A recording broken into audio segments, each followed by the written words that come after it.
mental. Hoy tenemos la participación de la doctora Vanessa Herrera López, médico psiquiatra del Instituto Nacional Hideo Noguchi. Ella es una profesional terapeuta en familia y miembro de la Asociación Mundial de Psiquiatría Transcultural. Hoy está con nosotros acompañándonos con un tema importante acerca de la salud mental comunitaria e interculturalidad, a quien le damos el paso. Bienvenida, doctora. Muy bien, muy buenos días. Estamos muy alegres, muy contentos de poder enlazar y hacer este inicio de exposiciones ligados al componente de enfoque intercultural, pertinencia cultural y salud mental comunitaria. Un tema que está ligado a la política pública del país y que debe ser cada vez más prioritario a lo largo y ancho del país. Hoy día vamos a hablar de algunos componentes, básicamente, de interculturalidad y vamos a, si les parece, reflexionar y conversar juntos sobre estos aspectos y cómo los operativizamos en nuestros centros de salud, en los centros de salud mental comunitario, en el ámbito de cada territorio en el país que desarrollamos. Vamos a trabajar en esta sesión, conversar y vamos a hablar de algún caso práctico para que nosotros también conversemos sobre esta situación. ¿Cuánto estamos implementando realmente el enfoque intercultural en nuestra práctica cotidiana?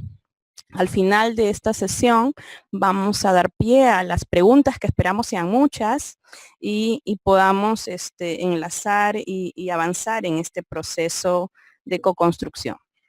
Muy bien, empezamos. Bien, reflexionemos.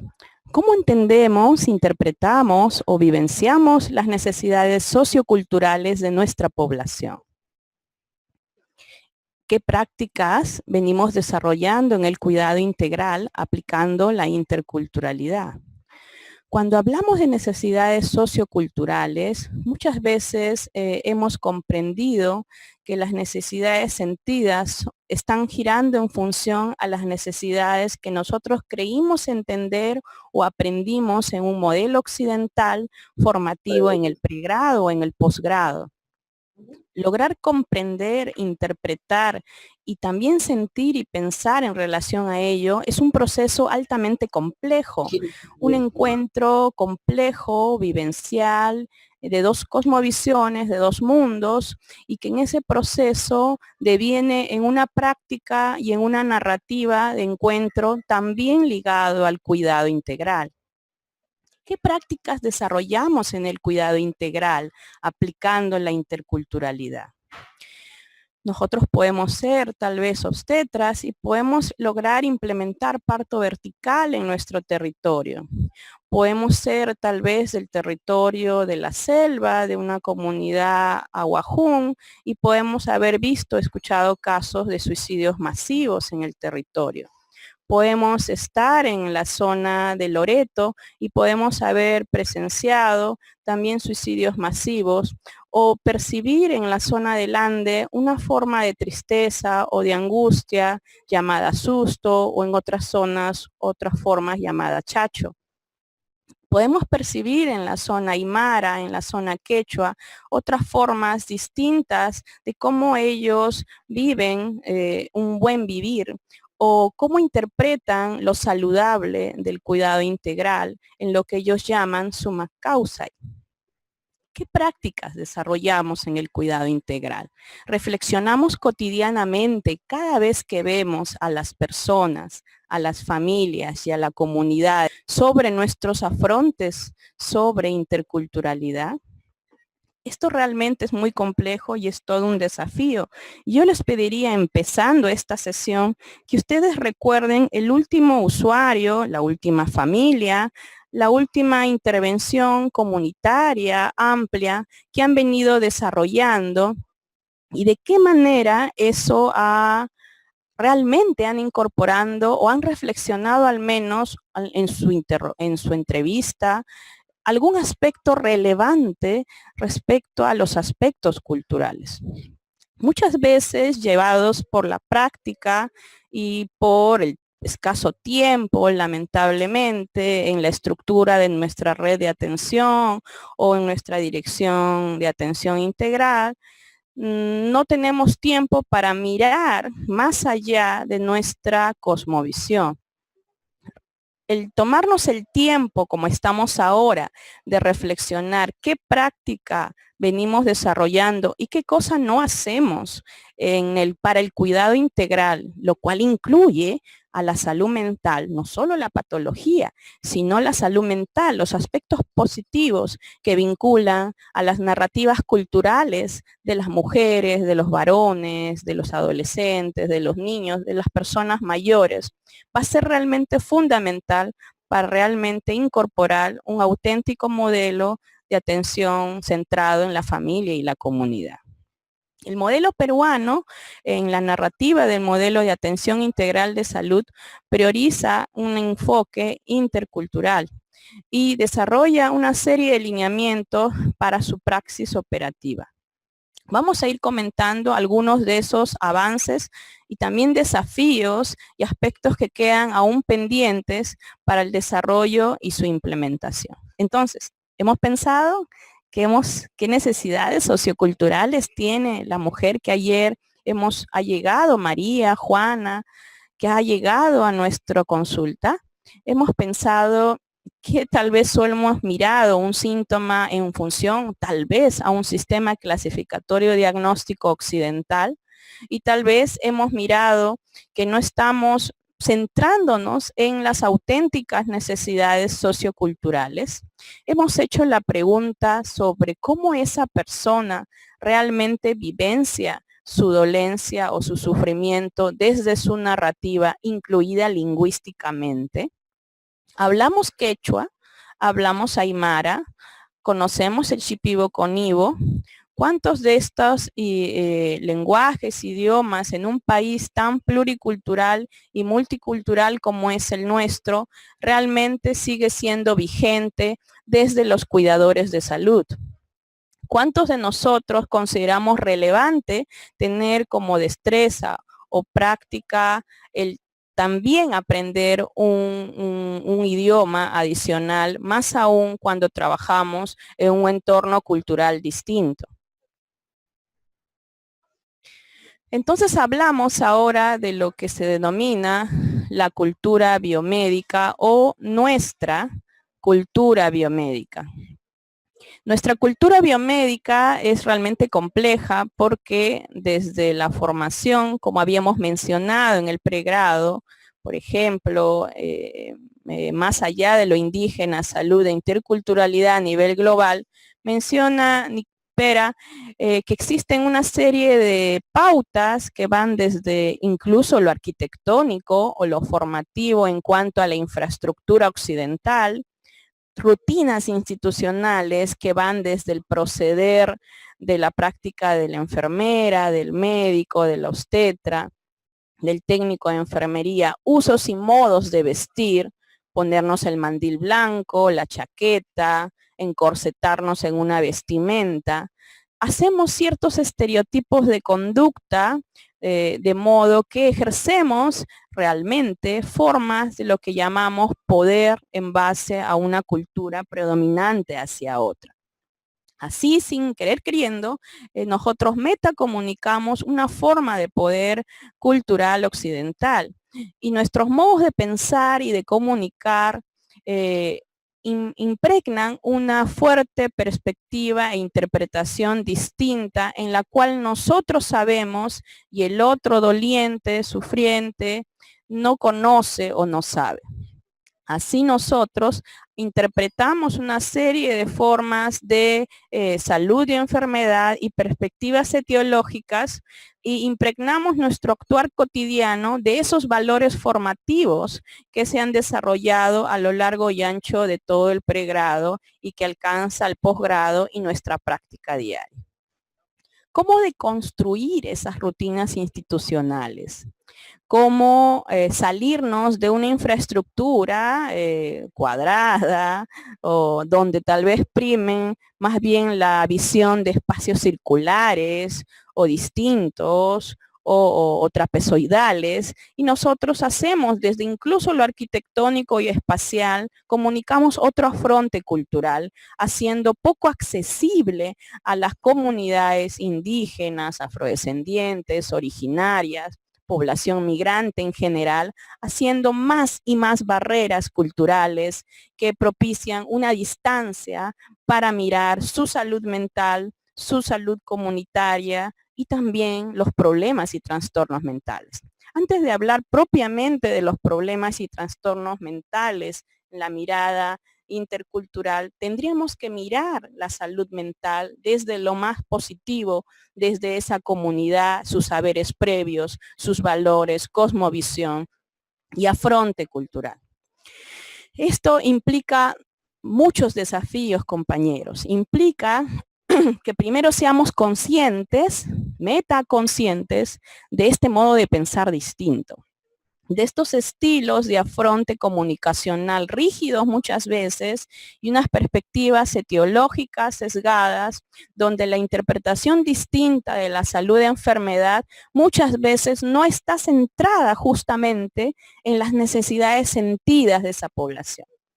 Estos valores occidentales distintos que lamentablemente hemos heredado desde la formación en pregrado, generan aún más barreras y distancias que no permiten una mayor aproximación y realmente una continuidad en el cuidado. Así, cuando vemos las tasas de continuidad o de seguimiento en los servicios de salud general, vemos que en general la media de continuidad puede ser en promedio de 2 a 3 visitas en continuo. Y si eso se da en situaciones donde hay una comunidad indígena o predominante, una comunidad originaria, esto es más escaso. Y cuando invaden nuestro domicilio y nos visitan en el domicilio, esto puede ser realmente amenazante, más aún cuando no hay una adecuada comunicación, interpretación y sobre todo valoración del otro en su sentir, en su visión del mundo y en lo que significa para ellos la salud y la enfermedad. Actualmente el Ministerio de Salud viene desarrollando y priorizando el abordaje de una política de salud mental comunitaria. Tenemos la ley 29889, ley que modifica el artículo 11 de la Ley General de Salud y que garantiza justamente los derechos de las personas con problemas de salud mental. Implica esto el contribuir a mejorar todas las condiciones de salud para el cuidado, más allá de la atención recuperativa. Y eso implica un fuerte afronte desde lo promocional, preventivo, atención, recuperación, desde la comunidad, con la comunidad y hacia la comunidad. En ese sentido, para aproximarnos a esas necesidades, implican una alta comprensión y sensibilidad cultural para comprender el contexto comunitario territorial. Sin esta premisa de comprender el contexto territorial, nunca vamos a poder realmente alcanzar el cuidado integral. Esto es realmente, reitero, todo un desafío y venimos desde el Ministerio de Salud impulsando esta política a fin de que sea prioritaria. ¿Cómo hacemos para que un servicio hospitalario, de un hospital de apoyo, de una región específica, incluyan aspectos culturales? ¿Cómo hacemos para que en Lima, en la ciudad, atiendan con parto vertical a una persona migrante ayacuchana?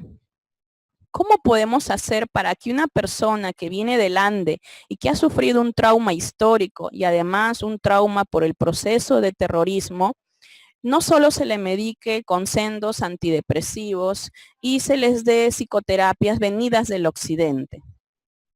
¿Cómo podemos hacer para comprender las narrativas del proceso de las voces que escucha una persona shipibo coniba y que tiene un sentido de interpretación para esa comunidad y su familia, sin llegar a invadirlo o impregnarlo o darle un montón de pastillas que al final no lleven a su recuperación? ¿Cómo podemos afrontar el tema de abuso sexual que se da en la provincia de Condorcanqui, en la comunidad Huajún, y que antes de que expulsen al psicólogo del territorio o saquen a la educadora del ámbito?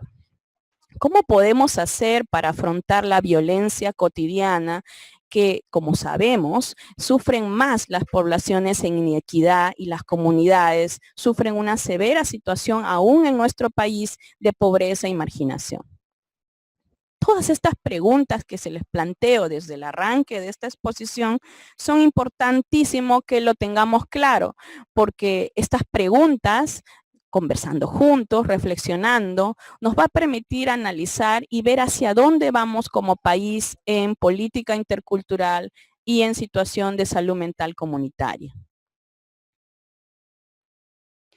Nosotros, los peruanos, somos una comunidad pluricultural.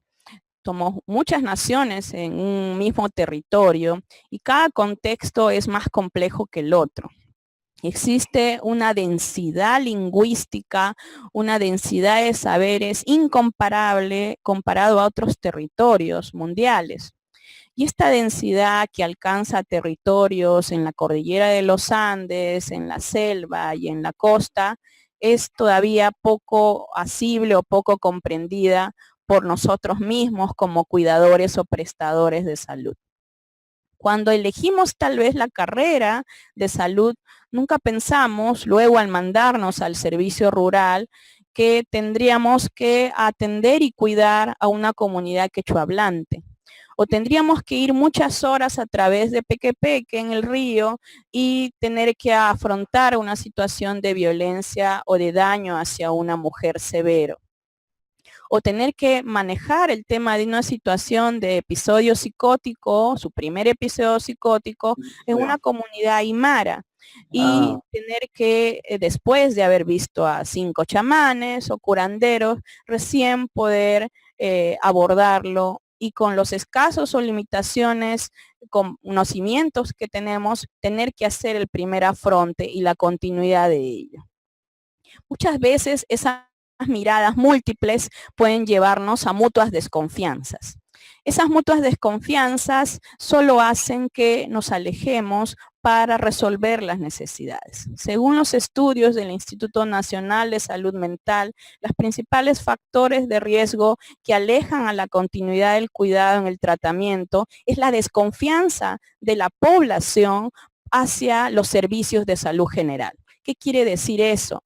Las personas, las madres, los padres, desconfían de los servicios de salud del Ministerio de Salud.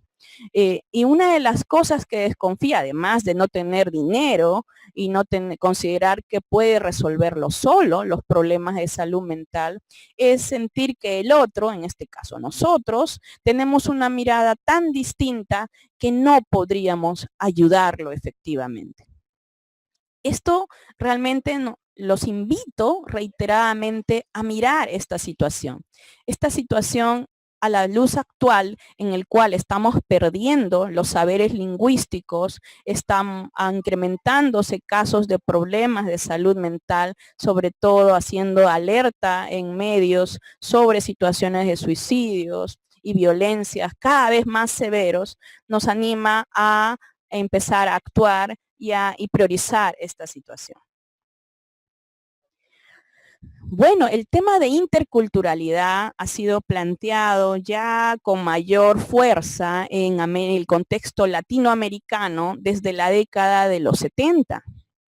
En general, en el proceso histórico anterior, se consideraba que había muchos tipos de cultura, pero había una aproximación más paternalista y no se hablaba propiamente de los sistemas múltiples que interactúan de flujo abierto y que constituyen y se reconstituyen una y otra vez en una interacción mutua y constante.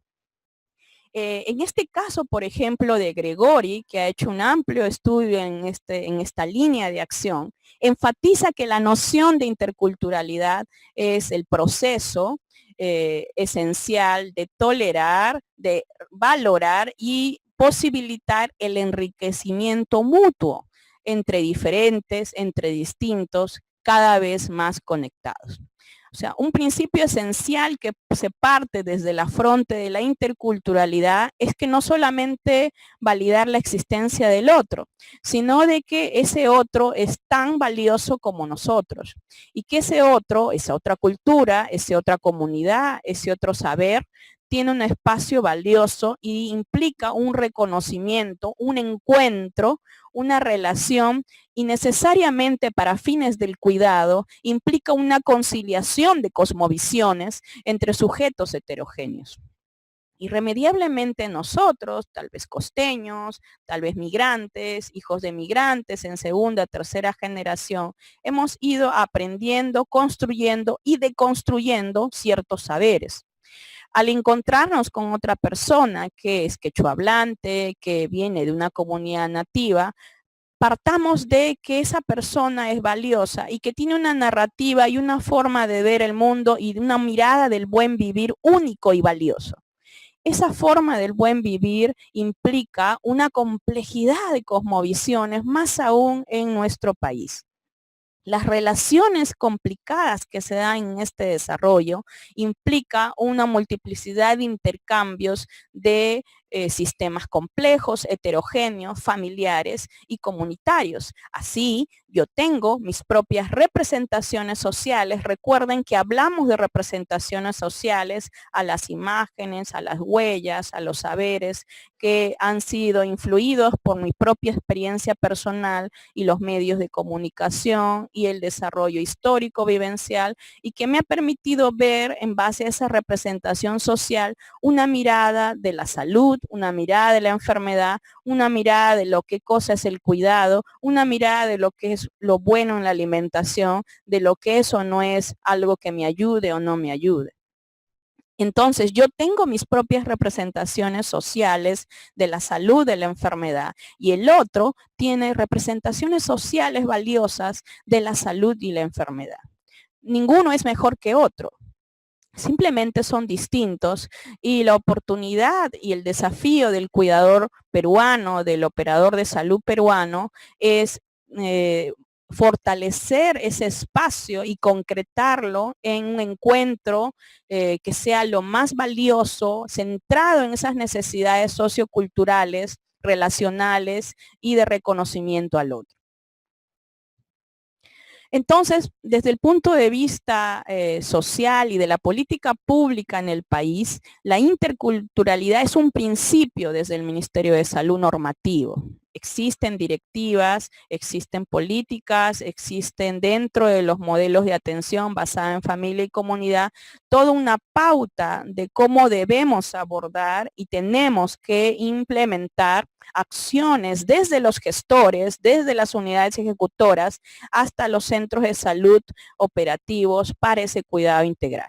Esto no es solamente algo nominal, nominativo, político, es también una propuesta de ética social, ya que si no hacemos eso, simplemente estamos discriminando, marginando, incrementando más inequidades e injusticias sociales ligados al cuidado integral a grupos étnicos altamente vulnerables en nuestro país.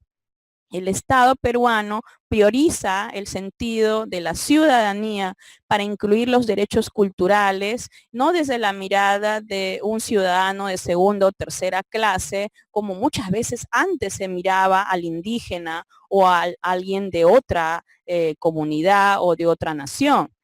El Estado peruano actualmente implica que priorice sus derechos culturales, valoren sus culturas y se les cuide en la mejor medida que él quiera o necesite en función a esas necesidades. Entonces, mencionaba a Alarcón, Vidal y Neira, que la enfermedad es un constructo social y cultural de forma esencial. Ese constructo va cambiando en un proceso histórico, no es atemporal. Y esa enfermedad que ya denominamos enfermedad, también implica una forma de mirar en un momento social, en un contexto específico comunitario.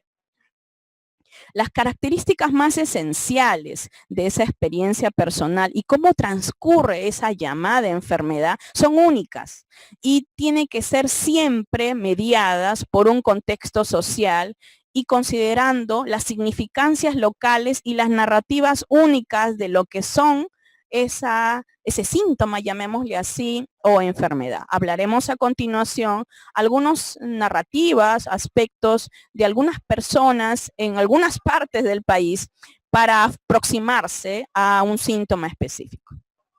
Es importante recordarles que existen enormes diferencias a través de las culturas respecto a la organización social, su experiencia personal, las consecuencias emocionales, conductuales y lógicamente las características psicológicas y los recursos valiosos para ellos en su entorno natural, en su entorno mediato, en ese caso, entorno contextos familiares.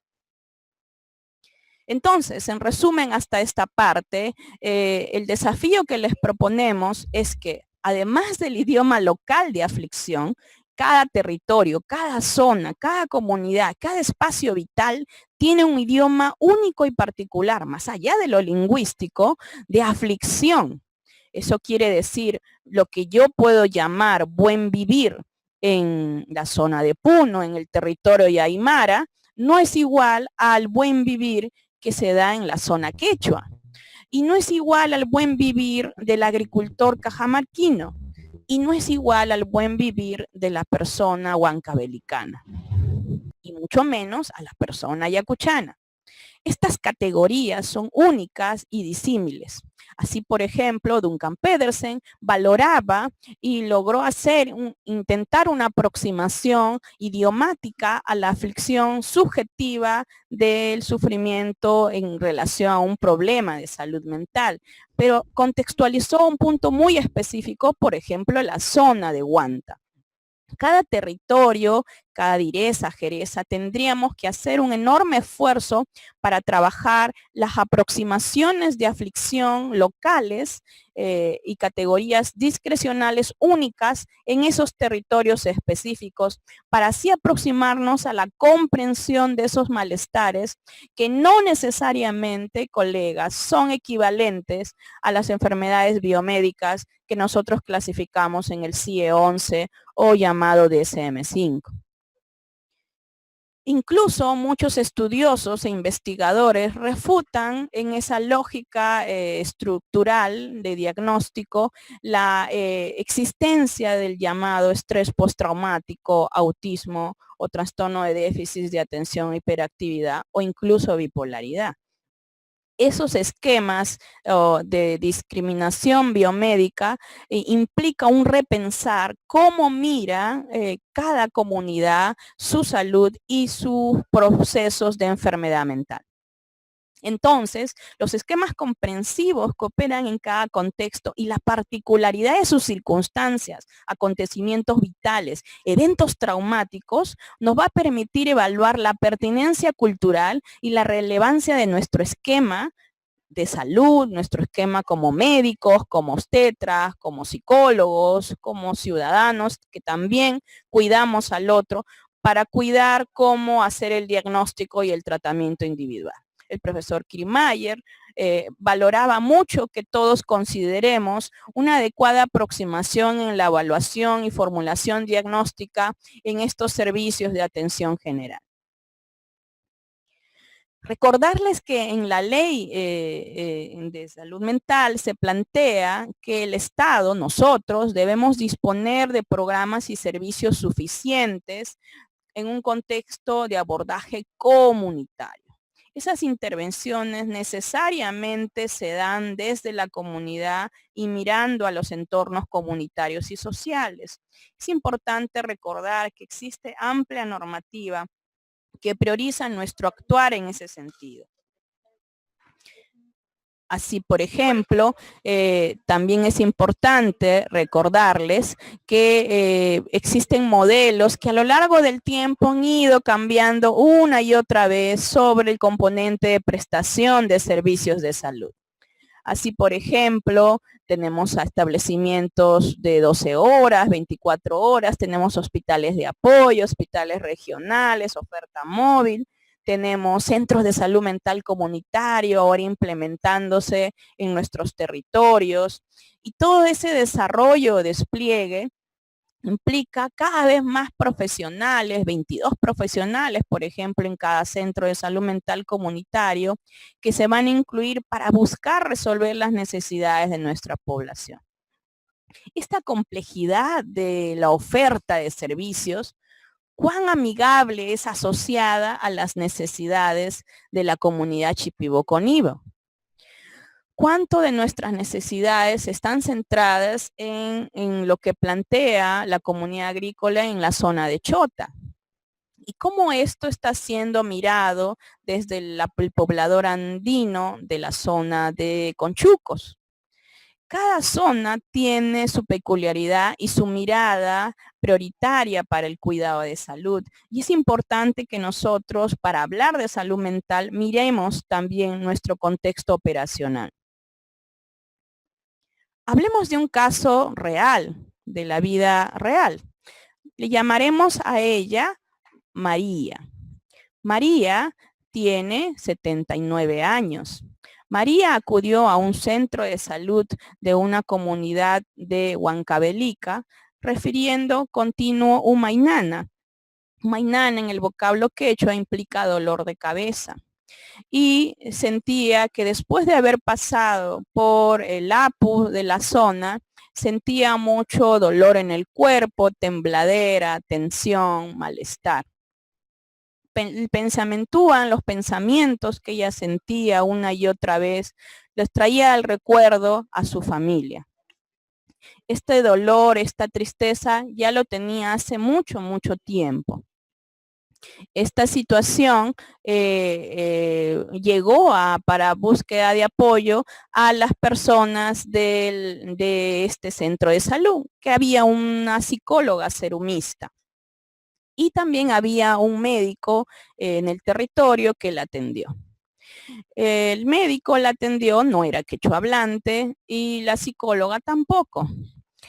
El personal técnico sabía de quechua y hacía de traductor lingüístico. Cotidianamente ella acudía y le daban sendos pastillas como es el ibuprofeno, naproxeno, paracetamol. Ella acudía y viajaba por compras continuamente a Ayacucho. Y en Ayacucho, sendas campañas de especialistas, incluso internacionales, le habían dado un montón de pastillas que al enseñar las recetas incluían pastillas como sertralina, fluoxetina, mirtazapina, amitriptilina.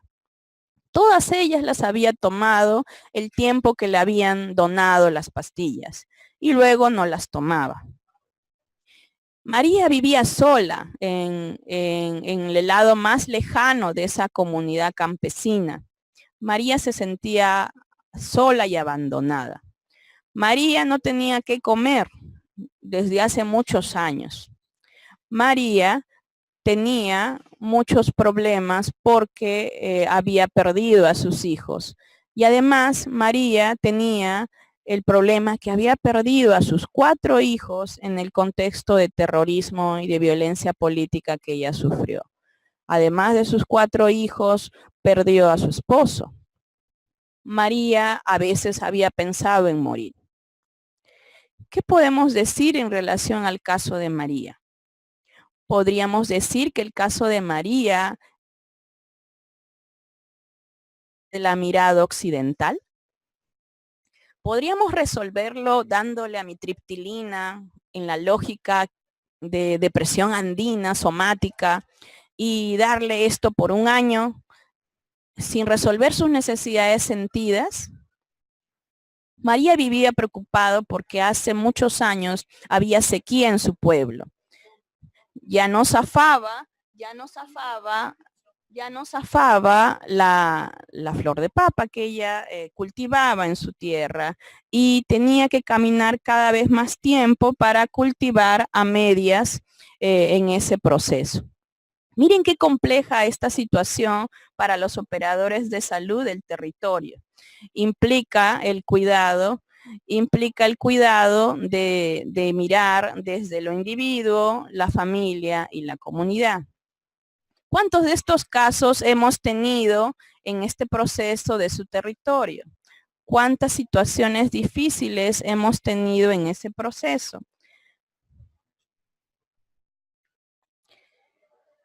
Este es un fragmento del Carnaval de Cayara, tal vez lo han escuchado. En este fragmento se menciona Intiyay, Kiyayay, Kanchay, Kamoyaway, Tutayay, Pin, Pirashkani, Mamayaita, Taiyaita. ¿Qué quiere decir esto más o menos?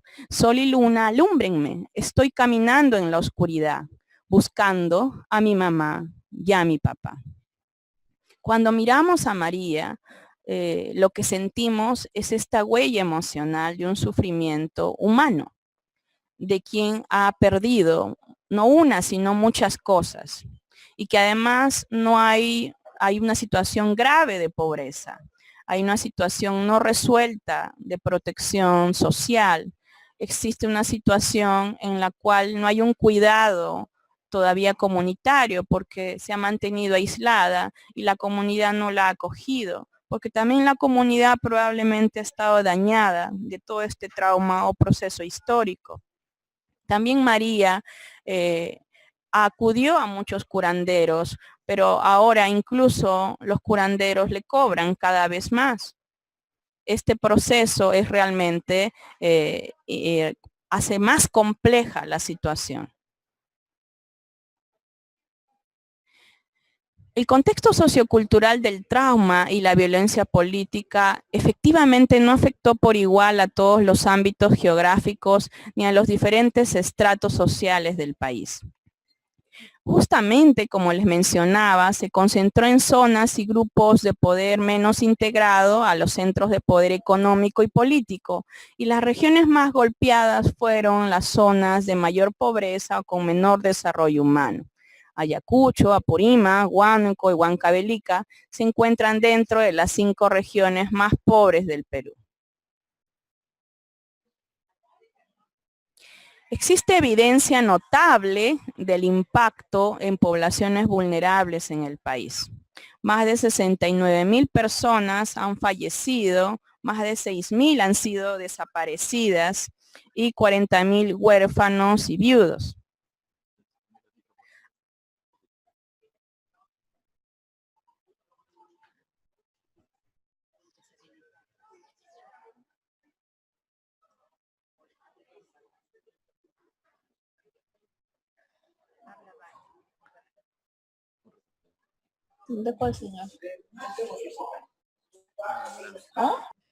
A ver, un segundito les vamos a pedir porque para hay algunos temas técnicos. ¿Están ahí? ¿Me escuchan? ¿Me sienten?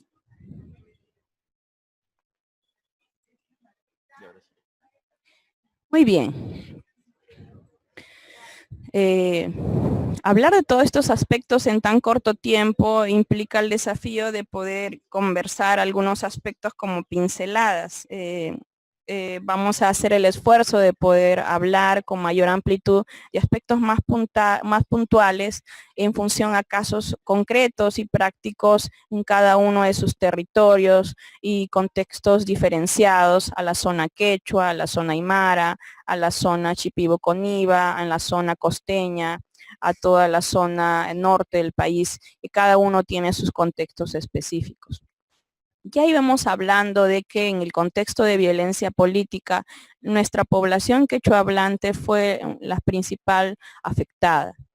Esta situación aún no es resuelta y todavía se sigue trabajando en un proceso largo de reparación.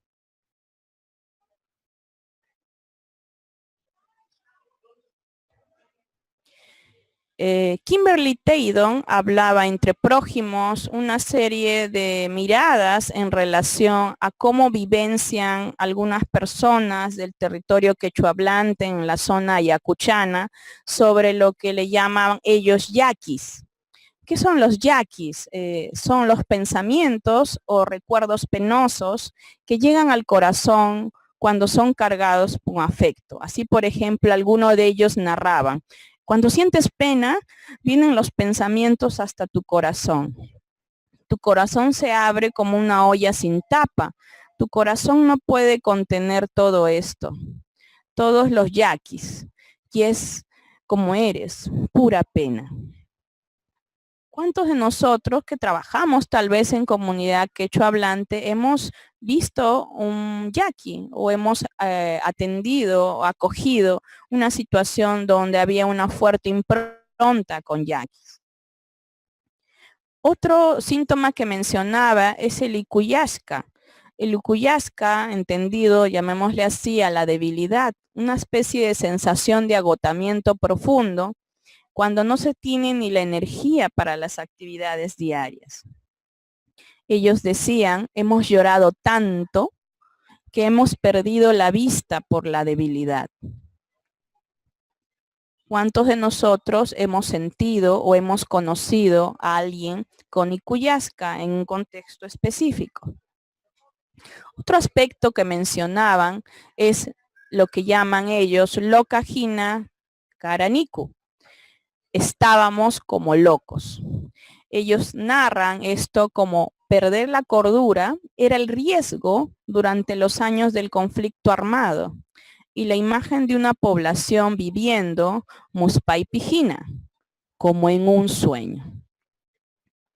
Las situaciones de traumas, de acontecimientos vitales complejos justamente a poblaciones más vulnerables y miradas también distintas de cosmovisión en un proceso histórico en el cual de invasión crónica de otra cosmovisión, de otra cultura, y buscar destruir y deconstruir nuestros propios procesos culturales, hace también todo un complejo de percibir amenazante el tema del cuidado de la salud.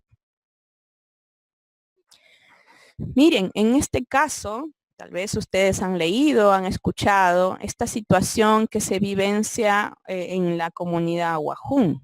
Las vidas ahuajún peruanas que desaparecen. Es preocupante la tasa de incremento de los índices de suicidios de mujeres y jóvenes justamente en estas zonas de comunidades indígenas. Se ha visto que en un periodo de tiempo relativamente corto, decenas de personas, básicamente adolescentes y población muy joven, mujeres, han intentado quitarse la vida en la provincia de Condorcanqui, en Amazonas. Este fenómeno social aún ha sido escasamente estudiado o narrado. Cuando se han logrado algunos estudios muy puntuales, específicos, de acopiar las narrativas de las personas o de las mujeres de esta zona, ellos pueden sentir el dolencia de su pérdida asociado a su contexto medioambiental. El sentido de pérdida de su hábitat o entorno natural hace que sientan que se pierde parte de ellos mismos y de su sentido vital o proyecto de vida. Igual en el caso de la zona de Nauta se han reportado, hasta la fecha sigue, tal vez no tan visible, pero ha habido muchos casos de intentos suicidas y suicidios consumados en comunidades aborígenes de la zona de Nauta. Esta situación fue preocupante porque los suicidios eran colectivos muchas veces.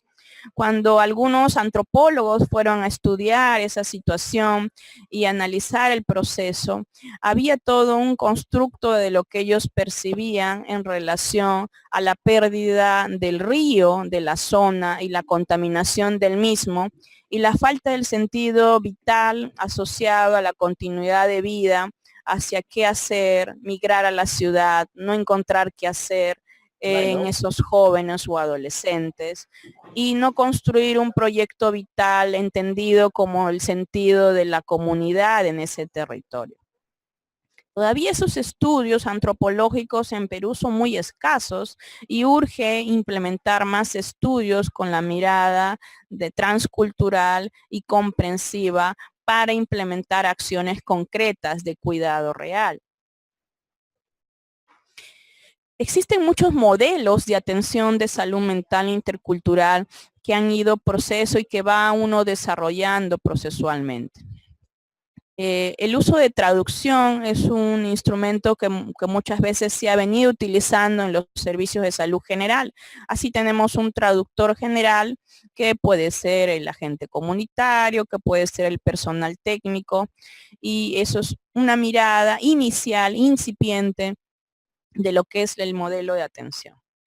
Esto tiene por lo menos una mirada más aproximativa, pero de ninguna manera va a lograr alcanzar a ser una auténtica facilitación o mediación cultural, porque solo el traductor hace un cambio de idioma y no afronta o no implica un diálogo intercultural efectivo, o no necesariamente el traductor, puede ser un personal que no está entrenado en ello, pueda comprender la cosmovisión del otro. En otros casos, se ha permitido que terapeutas tradicionales, chamanes, curanderos, puedan ejercer el cuidado o la atención de salud mental intercultural. Esto todavía es un desafío en nuestro país. En algunos casos hemos logrado que chamanes puedan hacer referencia a servicios de salud general, o curanderos, perdón, pero no hemos logrado que ellos se inserten en un diálogo fluido intercultural para hacer un efectivo puente intercultural explicativo de encuentro modelo profesional.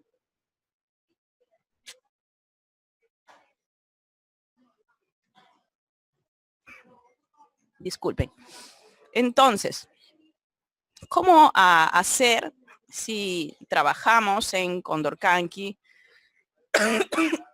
Perdón. Si trabajamos en una comunidad Shipibo-Conibo y no sabemos Shipibo. ¿Cómo hacemos si trabajamos en una zona, en un territorio aymara o en el altiplano y no comprendemos lo que dice el agente comunitario?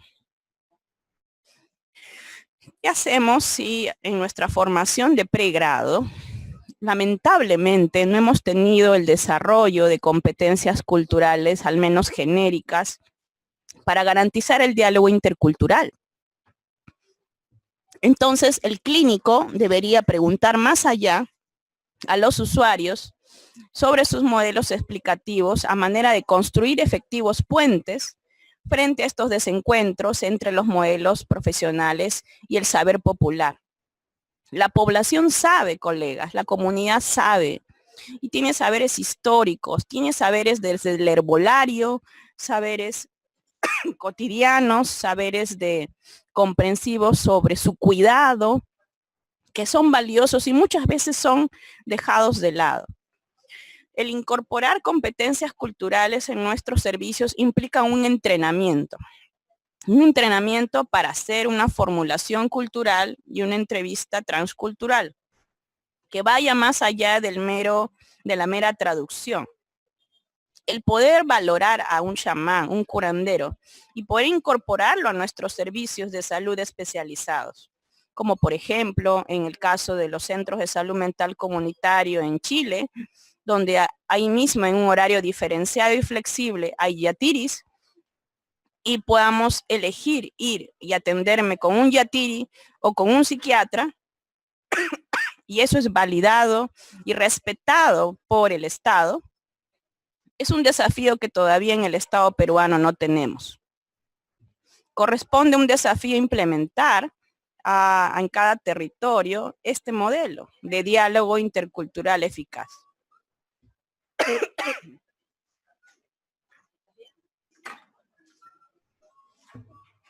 Bueno, ¿qué miramos aquí?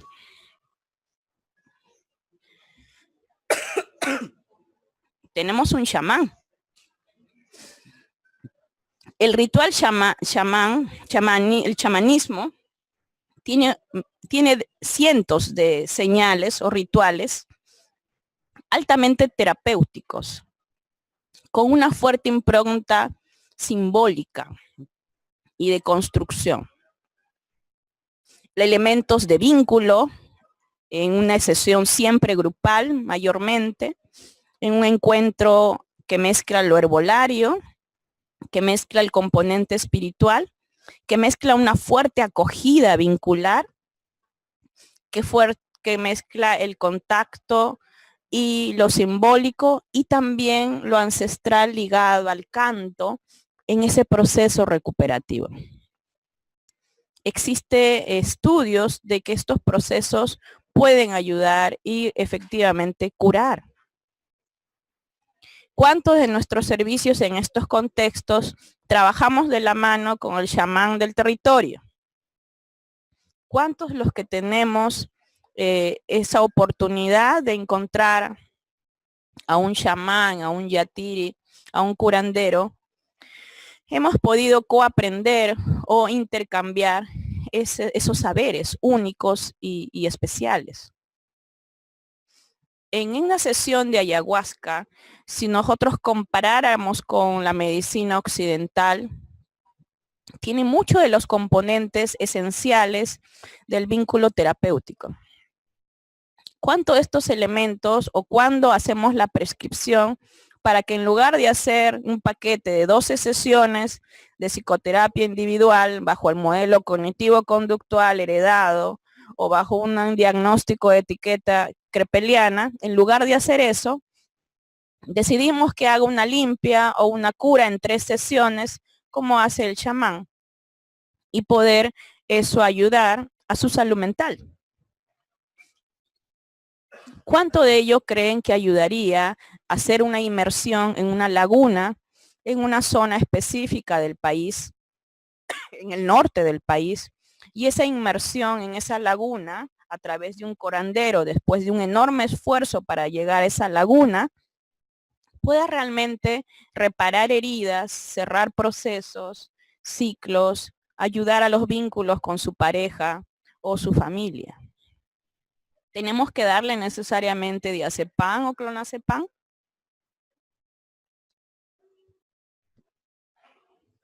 Entonces, ¿qué hacemos? Existen varias dimensiones de lo que es lo cultural, de las culturas, según varios estudios. En esta tabla que les he traído, disculpen que no la he traducido, pero podríamos ver llamémosle así, un barómetro sobre las dimensiones de la culturalidad y la puntuación en eso. Así, por ejemplo, hay culturas que tienen mayor distancia respecto a otras, o sea, son más igualitarias o menos igualitarias. Otras culturas son más individualistas u otras son más colectivistas. Algunas tienen más predominancia o más importancia al core femenino, otras al core masculino. Otras en general pueden tener una mirada de proyección en el tiempo, en el sentido vital, otro más centrado en el presente. Otros pueden mirar la vida con mayor felicidad, llamémosle así, o con mayor sentido de bienestar, o otros con mayor restricción ante ello, o con mayor nihilismo. ¿Cuál es mejor? Ninguno es mejor, colegas. Son dimensiones distintas, son culturas distintas, todas respetables, todas valiosas. Y es importante que nosotros como operadores de salud reflexionemos sobre esta práctica. ¿Qué es el summa causae? ¿Recuerdan?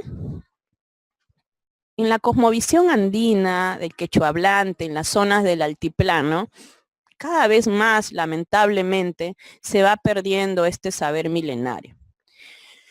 Países vecinos como Ecuador, Bolivia, incluso han hecho políticas nacionales revalorando la visión del summa causae, que es llamado el buen vivir. Si uno ve algunos de los principios históricos del summa causae, puede ver que hay elementos que tranquilamente se correlacionan con lo que sería una práctica de bienestar global, transcultural.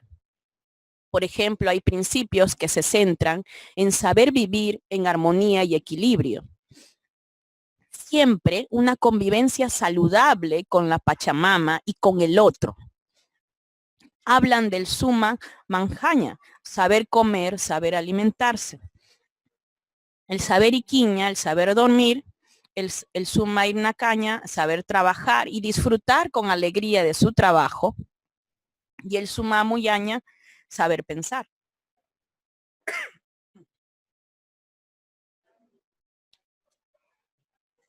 En este proceso existe el riesgo muchas veces de estereotipar culturalmente a un poblador o a una persona perteneciente a una comunidad indígena específica o de pueblo originario.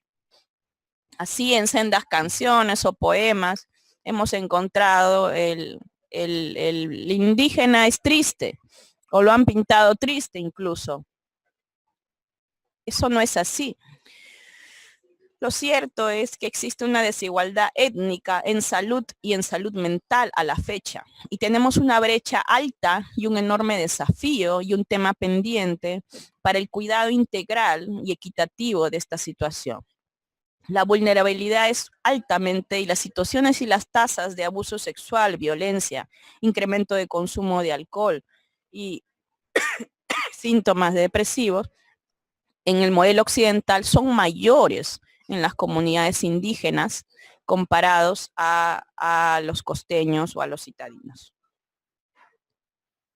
¿Cuántos de nosotros conocemos la experiencia de este médico pionero peruano que trabajó toda una experiencia de interculturalidad y de educación sanitaria?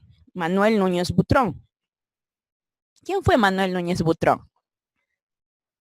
Manuel Núñez Butrón fue un médico nacido en el altiplano, en la zona de Puno, y él desarrolló todo un modelo de trabajo centrado en el poder comunitario.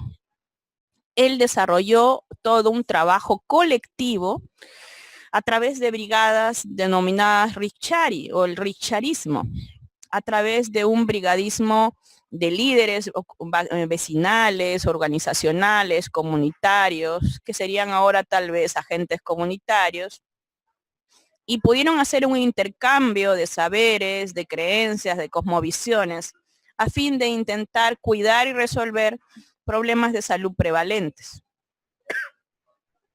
Ellos desarrollaron un activismo, haciendo un sincretismo de los aspectos del cuidado occidental, lavado con peine en mano, cuidado, lavado de manos, aproximación al tema de vacunas, en fin, hacia el tema comprensivo de lo que es el summa causa. Alimentarse saludablemente, dormir bien, vivir en comunidad, organizarnos. Estos son elementos del buen vivir. Él fue un pionero de la atención primaria, mucho antes que Alma Ata, y que es prácticamente olvidado entre los operadores del sistema de salud peruano. Runasonco tuvo apenas 10 números. Él incluso hizo el enorme esfuerzo de, con este colectivismo, implementar una revista donde planteaba este proyecto de trabajo intercultural, que era un proyecto sociocultural, comunitario, y que plasmaba incluso narrativas de casos y carteos y situaciones de cómo vivenciaban sus dolencias las personas con un problema de salud en ese territorio. Podemos volver a reimpulsar estas experiencias desde los años 30.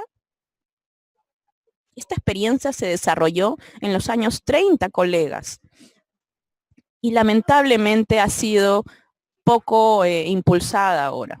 Ahora tenemos estrategias de intervención, existe acciones a través de los pueblos indígenas, pero todavía existe no un trabajo sistemático y sostenido a lo largo y ancho de toda la complejidad del país para impulsar este proceso. Casi terminando, les debo hacer esta pregunta. ¿Cuán competentes culturalmente creen que somos en nuestras intervenciones en salud mental?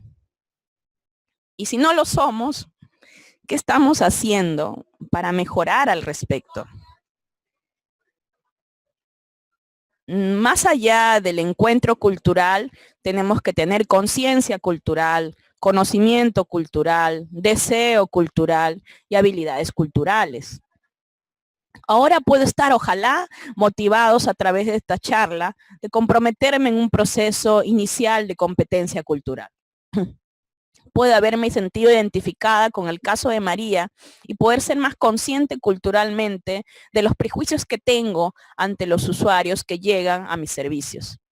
Pero tal vez todavía no tengo la comprensión o la visión cultural y los conocimientos culturales de mi territorio. Tenemos que trabajar en esos desafíos. Todavía no tengo habilidades instrumentales culturales para aproximarme y evaluar culturalmente si mi práctica está siendo suficientemente culturalmente apropiada o formulamos diagnósticos culturalmente adecuados en ese contexto. Esa interacción transcultural y mi práctica cultural va a ser un desafío que tenemos que plantear hoy día, ojalá una línea de base para empezar a implementar en nuestros servicios. Entonces, en resumen, yo los invito a analizar y a priorizar las políticas de salud mental comunitaria e interculturalidad. Tenemos que generar evidencias científicas de que estas intervenciones son efectivas y tienen sobre todo más efectivas si elegimos un trato humanizado y con un adecuado enfoque cultural y comunitario. Es necesario empezar a implementar el entrenamiento, acompañamiento y capacitación en las competencias culturales desde los gestores, la incorporación de facilitadores culturales, la incorporación de prácticas y saberes milenarios desde el herbolario y no solo desde la práctica occidental con psicofármacos. Existe medicina tradicional y complementaria valiosa y existe normatividad que impulsa que la implementemos, pero todavía a la fecha no la venimos implementando sistemáticamente a lo largo y ancho de todo el país. Este es un desafío y un reto pendiente, pero si lo hacemos todos juntos, podemos efectivizarlo. Muy bien, hasta aquí. Muchas gracias. Vanessa, igual muchas gracias, pero no sin antes decirle que sí, es necesario que capaz el país empiece a hacer las políticas en el sentido de trabajar un poco el tema de la capacitación al recurso humano y que estemos preparados para la atención humanizada, como usted bien lo ha mencionado, ¿no? Capaz una de las preguntas o capaz una de las dudas, la que habla, es necesario, pienso, y hay que puntualizarlo en el tema de la capacitación y el apoyo, no sé si son esos agentes comunitarios, posiblemente los que nos apoyan en el sentido de la comunicación con estos grupos indígenas. Yo no sé si nuestro país en realidad tenemos profesionales capacitados en el tema del lenguaje de la comunicación, doctora. Excelente pregunta. Tenemos que empezar primero analizando nuestros diagnósticos participativos territoriales y los recursos valiosos comunitarios que disponemos en nuestros contextos socioculturales. Un recurso valiosísimo son los agentes comunitarios. Hay que considerar que los agentes comunitarios por mucho tiempo ha sido básicamente un recurso comunitario ayudando para implementar y prevenir la muerte materna y se ha trabajado intensamente desde salud sexual y reproductiva para implementar el tema de acceder a más partos y dejar el parto domiciliario y ver un contexto de interacción de trabajo con parteras y agentes comunitarios. Sin embargo, este proceso es incipiente. La recomendación sería que trabajemos con estos mediadores culturales, que dispongamos para empezar, ¿no? Con los agentes comunitarios que conozcan el idioma y poder entrenar en estos modelos de saberes o de formulaciones culturales. Otro aspecto esencial es que de preferencia los gestores deben contratar personal de salud que sean del territorio, que conozcan el contexto social y cultural. Es importantísimo que ese contexto social y cultural sea comprendido y se incorpore la cosmovisión local. Es importantísimo ello, porque si el personal viene de muy lejos, no va a comprender la visión de Cusco, no va a comprender la visión de Puno, no va a comprender la visión de Cajamarca. Y la idea es que si hay otro idioma, ¿no? Y la brecha idiolingüística es una barrera esencial.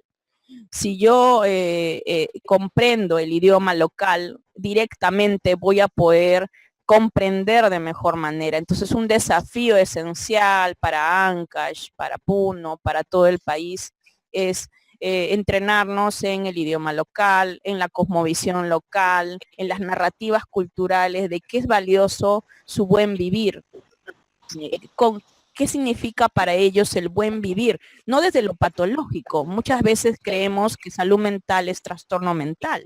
Hablemos desde la salud mental, desde lo positivo. Y eso es importante y todo un desafío. Los agentes comunitarios son mediadores culturales y pueden llegar a ser facilitadores culturales. Para ello hay que priorizar también la inversión de retribución desde el Estado, porque todavía, como sabemos, los agentes comunitarios no son pagados y estamos en una transición para que puedan ser pagados y retribuidos en el Estado. Excelente, doctora. Creo que no tengo más preguntas yo. Bien, tenemos alguna pregunta de Cecilia Ruiz. Gracias a todos los que están conectados, Ancash, Cusco, Puno, en fin. Tenemos acá la pregunta, tenemos una consulta sobre la denominación de los servicios de los centros comunitarios. ¿Cómo aplican la visión intercultural, doctora? Los centros de salud mental comunitario tienen un desafío enorme para aplicar la visión intercultural. El primero, porque tenemos que comprender la mirada de salud general, y lo segundo, porque los problemas de salud mental tienen toda una interpretación del bagaje occidental. Entonces, ustedes tienen que apropiarse de la mirada o cosmovisión de salud, primero la salud positiva, incluida la salud mental de ese territorio.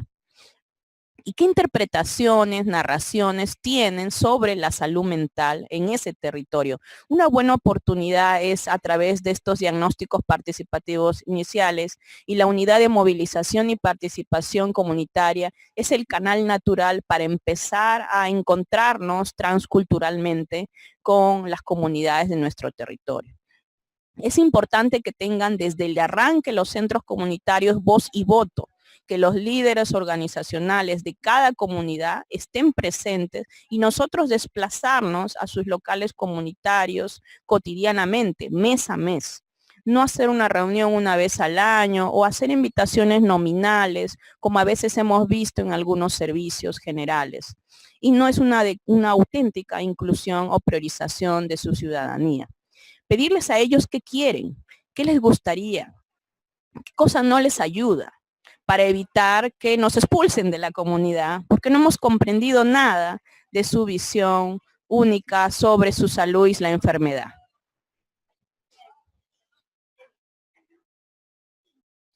Esto es importantísimo, colegas, porque además tenemos el tema de si tenemos ya problemas de salud mental en nuestros territorios de centros de salud mental comunitario, por ejemplo, los casos que les he mencionado, y hay suicidios en un contexto quechua hablante, hay depresión andina, tiene características únicas en sus narrativas distintas al modelo occidental, que no vamos a resolver con un modelo psicoterapéutico cognitivo-conductual rígido.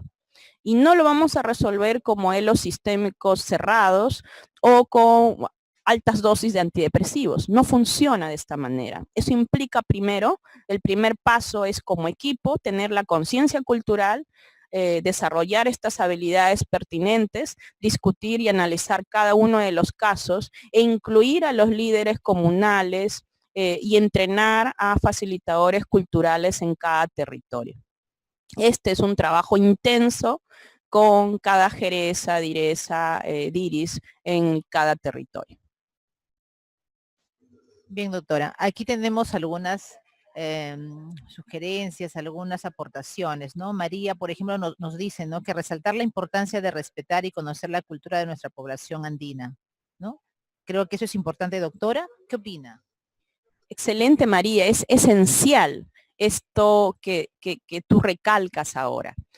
Sin el respeto, un alto sentido del respeto y comprensión cultural, si estamos en un territorio como en tu caso, en una población andina, esto no funciona. Muchas veces podemos creer o hemos creído, nos han enseñado que ellos no saben. Y como no saben, tenemos que enseñarles todo.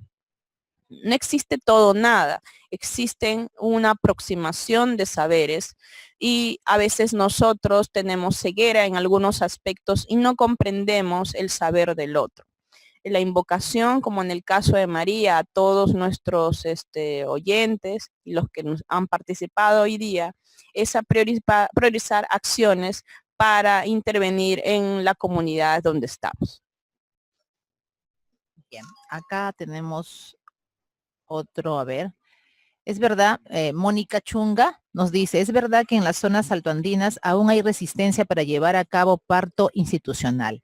Más aún si tenemos mujeres que han sufrido violencia sexual desde menores y no han sido protegidos por los padres que conocen la situación. ¿Qué opina, doctora?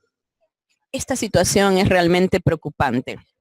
Habiendo remontado lamentablemente la tasa de incremento de partos en adolescentes y también partos institucionales, más aún el incremento y visibilización mediática de los casos de violencia sexual en menores y adolescentes, nos lleva rápidamente a intervenir. Cuando analizamos muchos de los casos que se dan en territorios específicos de la selva y de la sierra, las barreras occidentales nos han alejado para que esas personas, esa mujer que ya ha sufrido traumas únicos y severos, puedan abrirnos las puertas y contarnos otra vez sin llegar a revictimizarla. Esto implica un adecuado encuentro de cosmovisión y de validación y permitirnos aproximarnos una y otra vez en ese desafío. Esto implica un trabajo de largo aliento, colega. Implica que el equipo, no solo uno, no solo la psicóloga, el psiquiatra, todo el equipo en pleno, desde vigilantes, trabajadores, administrativos, todos, comprendan la mirada y tengan un alto sentido de conciencia cultural e implementen acciones y trabajo desde la mirada, más con un enfoque incluso antropológico, sociológico, de qué creen ellos que es la violencia sexual. ¿Qué representación social tiene de la violencia sexual en esa comunidad andina, nativa? ¿Qué idea tienen de las violencias? ¿Qué significa para ellos? ¿Cuándo no es violencia tal vez para ellos? ¿Qué ha sido normalizado en un proceso de trauma histórico prolongado? Es tan importante recalcar este proceso y la intervención idiomática. Bien, doctora. Bueno, creo que también es importante lo que acaba de usted de mencionar. Todo un trabajo realizado en equipo, creo que uno puede salir adelante, ¿no? El hecho no es solamente trabajo, como usted muy bien lo ha dicho, el psiquiatra, sino es de todo un equipo, incluyendo, y estoy creo de acuerdo en el sentido de que desde el vigilante, que creo que también es la persona importante porque desde ahí prácticamente empezamos la atención. Tenemos una preguntita del Centro de Salud Santa de Ancash. ¿Cómo hacer esa conciliación de las cosmovisiones teniendo aún muchas barreras, como por ejemplo el idioma, la geografía accidentada, la población dispersa en zonas rurales, la escasez de profesionales en salud mental? ¿Qué nos dice, doctora? Esto, que es una situación real al presente, nos plantea un desafío al horizonte de tiempo en las unidades formadoras desde el pregrado. En otros países se plantea como política obligatoria que desde el pregrado personal de salud se forme en los idiomas más prevalentes del país. Así, por ejemplo, acaba de salir el mapa genético de los peruanos y peruanas y he encontrado que somos, en buena cuenta, casi todos 60% quechuas de origen. ¿Cuántos de nosotros estamos rescatando el idioma quechua como aprendizaje, como segundo idioma, con todo respeto al inglés, pero además del inglés, saber quechua? ¿Cuántos de nosotros que nuestro ascendiente ha sido aymara o ha sido shipibo, conibo, lo practicamos y los enseñamos a nuestros hijos, a nuestras hijas? Esto que pasa desde la familia es un desafío para el profesional de la salud. No deberíamos iniciar el servicio rural sin conocer el idioma. Esto debería ser un mandato como política del país y la política estatal estará haciendo esfuerzos para ir implementando ese proceso.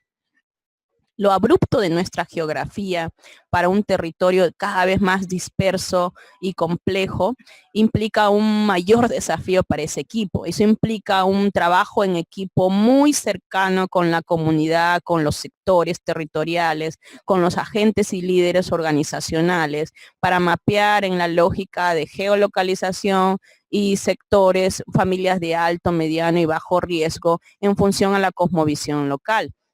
Y poder trabajar de la mano, recuerden, el Centro de Salud Mental Comunitario no aisladamente. El Centro de Salud Mental Comunitario se inserta a una red de servicios de salud general, donde los centros de primer nivel de atención son fundamentales y conocen la cosmovisión o tendríamos que fortalecer el enlace y aproximación de cosmovisión. Entonces ya no seríamos solos, seríamos los del centro comunitario, los equipos de centros de primer nivel de atención, los líderes comunitarios, los agentes comunitarios, los curanderos, hacer un mapeo de recursos de actores sociales, incluidos los recursos culturales, chamanes, curanderos, mediadores culturales, cuántas personas hablan quechua, cuántas personas hablan otros idiomas. Sería importantísimo mapear también desde el inicio. Bueno, doctora, sí, es importante el tema de que todos siendo peruanos, nuestro segundo idioma importante tiene que ser el quechua, definitivamente, ¿no? Pero bueno, creo que también eso incluye el trabajo de las propias familias, dentro de los propios hogares, ¿no? Bien, doctora, estamos recibiendo muchos saludos, agradecimientos de las personas que han estado en la calidad de escucha, ¿no? Agradecemos a cada uno de ustedes. Tenemos una última pregunta de Jessica Vázquez. ¿Cada cuánto tiempo se debe reunir con los agentes comunitarios? Hola Jessica, esta es una pregunta interesante. ¿Cada cuánto tiempo pactamos el encuentro territorial con los actores tan significativos? Esto tiene que ser concertado, no lo puedo decir yo desde Lima, es algo que tienes que tú acordar, tú y tu equipo, con los agentes comunitarios que son representantes comunitarios. Tú le puedes decir que vengan diario, pero ellos se desplazan a 2 horas o se van en peque o ellos trabajan en el día, recuerdan que se ciñen al ritmo del ciclo agrícola en algunos territorios. Y eso hace que sea más compleja las aproximaciones. La recomendación sería que la aproximación sea lo más cercana posible, en la medida de lo posible, y que se permita no decir nosotros en la lógica tradicional, es que nosotros le enseñamos a la gente comunitario cómo ver salud materno, cómo ver detección de diabetes, cómo ver detección de depresión. Esa no es la lógica de un agente comunitario. El agente comunitario sabe y comprende la cosmovisión. El sujeto de poder y de decisión puede enseñarnos a nosotros más bien y nosotros planificar esos encuentros con esa lógica. Bien, interesante. Doctora, nos dice César, incluso se podría contar con teólogos o sociólogos, lingüistas, como parte del equipo de los centros de salud mental comunitario, algo más multidisciplinario. ¿Qué opina, doctora? Excelente, César. La visión de un equipo de salud no puede ser solo de salud. La salud es integrada con los mismos usuarios que tienen una visión, que se integran como parte del centro comunitario. También puede ser teólogos, sociólogos, puede estar en los curanderos, los chamanes, los yatiris, las personas integradas al equipo del Centro de Salud Mental Comunitario y pueden estar en un horario diferenciado, lograr implementar que se acuerde un encuentro transcultural y que el curandero atienda en un horario diferenciado, un centro comunitario, sería todo un desafío. Que logre el chamán estar en otra hora y puede hacer en determinados momentos sesiones de ayahuasca, también es todo un desafío. La idea es que se logre dar ese encuentro y tender puentes para que de verdad mejoremos el cuidado de la salud y la salud mental de la comunidad. Vamos a ir cerrando para no cansar a la doctora con estas dos últimas preguntas. Algo que usted ya comentó, doctora, con respecto a los agentes comunitarios, pero bien, vamos a tocar la pregunta de Luz.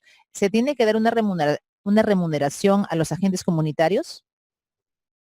Miren, en las experiencias de Brasil, de otros países, los análogos a los agentes comunitarios tienen una percepción económica parecida a algo menor a la de un técnico de enfermería en sus sistemas operativos. Y en nuestro país la Dirección de Promoción de Salud está trabajando intensamente, agentes comunitarios de salud están trabajando intensamente para ver cómo lograr salvar esta brecha. Porque ¿qué es lo que pasa cuando hacemos la evaluación en los mapeos de actualizaciones de agentes comunitarios de salud? Muchos no están activos. Y cuando se le pregunta a los que hemos trabajado en el nivel operativo, ¿qué pasa que no continúan? Porque estas personas tienen que comer, tienen que vivir, pueden tener mucha conciencia y necesidad de comprometerse con su comunidad, pero ellos se agotan también en el tiempo y tienen ciclos en ese proceso. En algunos casos se les da montos escasos ligados a las vacunas o algunos aspectos puntuales de campañas, pero eso no es sostenido. Entonces el desafío como política del Estado peruano es lograr revalorar al agente comunitario de salud, que conozca y comprenda esta cosmovisión y pueda también entrenársele a ser facilitadores culturales que estén en cada centro comunitario, en cada centro de salud. No es cierto lo que dice doctora, son personas prácticamente que están sensibilizadas con el tema, ¿no? Y que en realidad ellos también requieren de una remuneración por todo lo que en realidad ellos hacen y son más cercanos a la población. Bien, tenemos una pregunta del Centro de Salud Pampas. En algunas CIPRES no consideran como agentes comunitarios en salud a los agentes de medicina tradicional. ¿Qué nos dice, doctora? Efectivamente, existe todavía un enorme desafío. Estamos tomando nota de todo esto que nos están mencionando, porque esto implica un trabajo muy articulado con la Dirección de Poblaciones Indígenas, trabajar con la Dirección del Instituto Nacional de Salud, que viene desarrollando algunas acciones en pilotos para ver esto y con la Dirección de Promoción del ministerio, pero es importante que recuerden que cada direza, jereza es una unidad ejecutora autónoma y existe marco normativo de priorizar la política intercultural y la pertinencia cultural.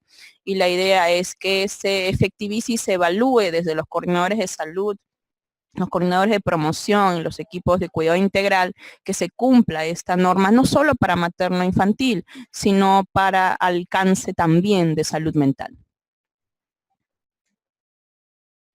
Bueno, vamos a tocar una última pregunta de Mónica Chunga, capaz un comentario. En las provincias que no contamos con centros de salud mental comunitario, solo cuentan con centros de primer nivel de atención donde llega personal serum de psicología o medicina, que no maneja el quechua. Tienen limitaciones de la comunicación.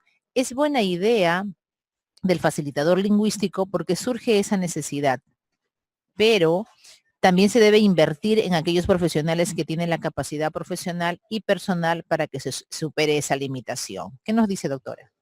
Excelente, tienes toda la razón. La idea, Mónica, es que logremos que cada territorio fortalezca y cerremos la brecha de recursos humanos especializados. Si bien en los últimos años, 10 años, el profesional que más ha crecido del equipo de salud mental son el equipo de psicólogos, todavía este es escaso, todavía no llega a ser de planta. El Estado peruano, el Ministerio de Salud, la Dirección de Salud Mental, viene trabajando intensamente para fortalecer las redes de salud mental y está haciendo transferencias para implementar un centro de salud mental comunitario cada 100.000 habitantes. Este año, a fin de año, a diciembre, llegaremos a 107 centros de salud mental comunitario. Si no se ha priorizado todavía de momento a tu zona, al 2021 vamos a tener hasta 280 centros y esperemos que sin duda en tu territorio haya, pero recuerda que la salud mental no solo lo ve el centro de salud mental comunitario. Ese centro de salud debe desarrollar acciones para implementar la política de interculturalidad. Debe entrenar en el idioma local a todo el equipo, no solo al psicólogo. Y ese psicólogo serumista, que ojalá se quede luego de planta o luego regrese a Lima, incorpore saberes aplicando la cosmovisión local. Es importante ese trabajo en equipo de ese centro de salud territorial. Bueno, doctora, sé que hay muchas más preguntas, pero no quiero abrumarla, así que le vamos a agradecer todos los aportes a esta charla, pero no sin antes mencionarles a todos nuestros oyentes que la vamos a tener a la doctora en estas 3 últimas fechas que nos vienen en el mes de septiembre. La estamos invitando, y lo hago público, para el día 20 de septiembre, doctora, que nos acompaña nuevamente con el rol de los hogares protegidos en el trabajo a personas con trastorno mental grave en abandono social. Así que los esperamos a todos ustedes que nos van a acompañar. Aquí damos por despedida a la doctora Vanessa. Doctora, por favor, sus palabras de despedida. Bien, recordar que agradecerles por este espacio y porque estén hoy día conectados con nosotros. Desde la Dirección de Salud Mental venimos impulsando el desafío de poder implementar los aspectos culturales. Vamos a trabajar en este proceso y pedirles que reflexionemos juntos. Todos estamos aprendiendo en este proceso, incorporar las competencias culturales en nuestro cuidado integral. Es todo un desafío. Empezar a reflexionar sobre ello y empezar a implementar es lo que nos queda ahora por actuar. La comunidad, nuestra comunidad lo necesita. Muchas gracias.